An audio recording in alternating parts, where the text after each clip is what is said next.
बेटी विदा होवे तो ना चाहते हुए भी आंखों से आंसू नहीं रुकते।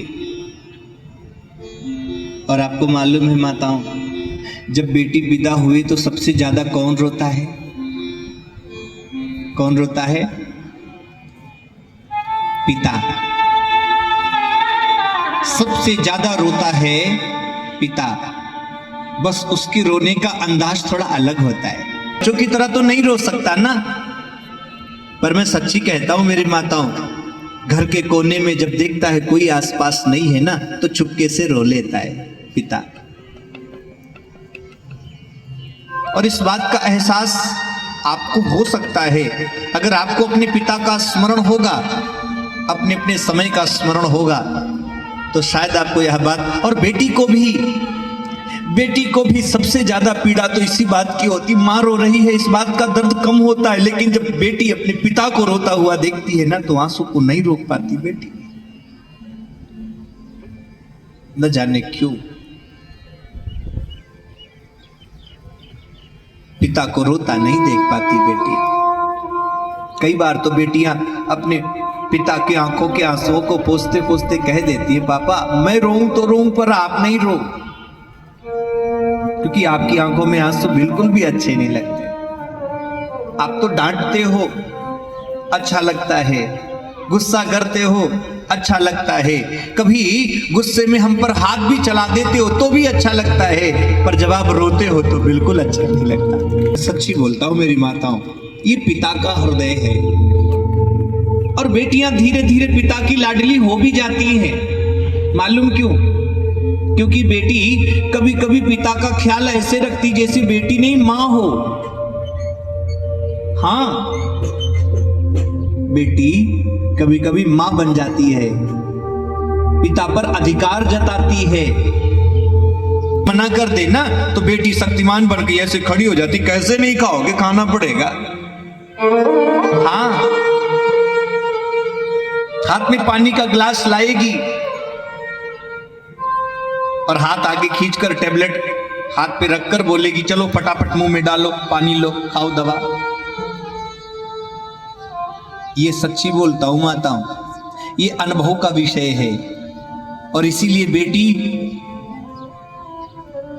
बेटी अपने पिता की लाडली हो जाती है, दुलारी हो जाती है। और बेटी विदा होवे तो पिता कैसे न रोए।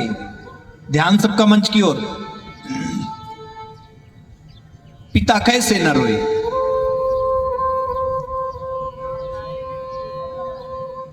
कई लोग बेटे के जन्म पर लड्डू बांटते हैं, बेटा पैदा हो जाए तो बड़ी खुशियां मनाते हैं, बेटी जन्म लेवे तो उदास हो जाते हैं। मैं और तो और हमारे वंश की वृद्धि करेगा, हमारा वंश आगे बढ़ाएगा। बेटे से आपको यह स्वार्थ होता है और स्वार्थ में प्यार भी हो जाता है। लेकिन बेटी से क्या स्वार्थ होता है? बेटी बुढ़ापे में तुम्हारी लाठी बनेगी? नहीं बनेगी ना। बेटी तो बड़ी होगी तो उसको आप किसी और के घर की प्रतिष्ठा बनाकर उसको भेज दोगे। और बेटियां कितनी जिम्मेदार होती हैं। जिस घर में आपने उसे जिम्मेदारी देकर भेजा है, उस बेटी को आप कभी कभी बुलाओ फोन करके, गुड़िया आजा, तो बेटी कभी कभी बहाने बनाती है। और बहाने नहीं, वो अपनी जिम्मेदारियां निभाती है। मम्मा आ तो जाती, पर घर में बहुत सारा काम है, बोलो ना। और इसीलिए बेटी का संबंध निस्वार्थ संबंध है। आज पिता अपनी बेटी को भी पढ़ाता है, बेटे को भी पढ़ाता है, पर बेटे से अपेक्षा होती है कि बेटा बड़ा होगा, पढ़ लिख जाएगा, डॉक्टर, कलेक्टर, इंजीनियर बनेगा, तो बुढ़ापे में ये मेरा ध्यान रखेगा, मुझे खिलाएगा, नहीं ज्यादा देगा, नहीं रेशम के कुर्ते का कपड़ा देगा, तो कम से कम तन ढकने के लिए कपड़ा और पेट भरने के लिए रोटी तो दे ही देगा। इतना स्वार्थ तो पिता अपने पुत्र से करता ही है। लेकिन जब बेटी दोनों का विद्या अध्ययन कराता है, पढ़ाता है ना, तो बेटे से तो स्वार्थ होता है, पर बेटी से तो निस्वार्थ प्रेम करता है पिता। ये सोचकर बेटी को थोड़ी पढ़ाता है बेटी कलेक्टर बन जाएगी तो पैसा कमा के मुझको देगी। बोलो, दुनिया का कोई पिता इसलिए बेटी को पढ़ाता है? बोलो, यहां पर इतने सारे बाबूजी लोग बैठे हैं, बताओ। इसलिए नहीं पढ़ाता कि बेटी पढ़ लिख जाएगी, पैसा कमाएगी तो मुझे ला कर देगी, बल्कि बेटी को तो इसलिए पढ़ाता है, मेरी बेटी जब कलेक्टर बन के कुर्सी पर बैठेगी तो मेरा सर गर्व से ऊंचा हो जाएगा, मेरी बेटी बोलेगी ये मेरा पिता है, तो उसी समय मेरी छाती गर्व से चौड़ी हो जाएगी।